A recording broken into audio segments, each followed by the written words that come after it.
एक ऐसा राक्षस जिसने भक्तों को बंदी बना लिया था। लेकिन एक शिव भक्त की पुकार से स्वयं महादेव प्रकट हो गए और वहीं प्रकट हुआ नागेश्वर ज्योतिर्लिंग।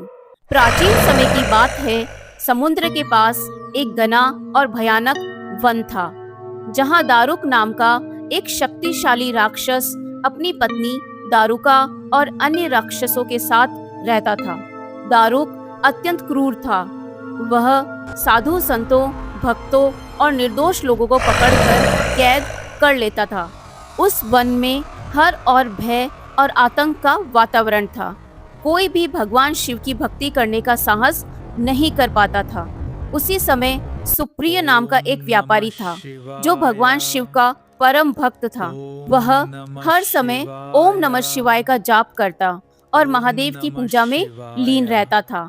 एक दिन दारुक के सैनिकों ने सुप्रिय को पकड़ लिया और उसे कारागार में डाल दिया। जब दारुक को पता चला कि सुप्रिय भगवान शिव का भक्त है, तो वह क्रोधित हो उठा। दारुक ने सुप्रिय से कहा, सच बता, तू किस देवता की पूजा करता है? यदि नहीं बताया तो मैं तुझे मृत्यु दंड दूंगा। लेकिन सुप्रिय तनिक भी नहीं डरा। उसने आंखें बंद कर ली और हाथ जोड़ लिए और मन ही मन भगवान शिव का ध्यान करने लगा। वह पूरे विश्वास के साथ महादेव को पुकारने लगा, हे प्रभु, मेरी रक्षा कीजिए। सुप्रिय की सच्ची भक्ति और पुकार सुनकर भगवान शिव तुरंत वहां प्रकट हो गए। उनके प्रकट होते ही पूरा वन दिव्य प्रकाश से भर गया। भगवान शिव ने अपने पाशुपत अस्त्र को उठाया और एक ही क्षण में सभी राक्षसों का संहार कर दिया। दारुक और उसके राक्षस भय से कांप उठे। उस दिन से वह वन राक्षसों के आतंक से मुक्त हो गया। भगवान शिव ने सुप्रिय से कहा, हे सुप्रिय, आज से यह स्थान धर्म और भक्ति का केंद्र बनेगा। यहाँ मेरे भक्त निडर होकर निवास करेंगे। उधर दारुका राक्षसी देवी पार्वती के शरण में पहुंची।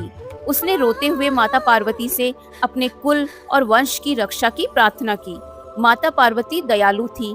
उन्होंने भगवान शिव से कहा, स्वामी, दारुका मेरी शक्ति है, इसकी रक्षा करना मेरा धर्म है। भगवान शिव मुस्कुराए और बोले, देवी, आपकी इच्छा अवश्य पूर्ण होगी। मैं अपने भक्तों की रक्षा के लिए यहीं स्थित रहूंगा। इसके बाद भगवान शिव और माता पार्वती उसी स्थान पर ज्योतिर्मय रूप में स्थापित हो गए।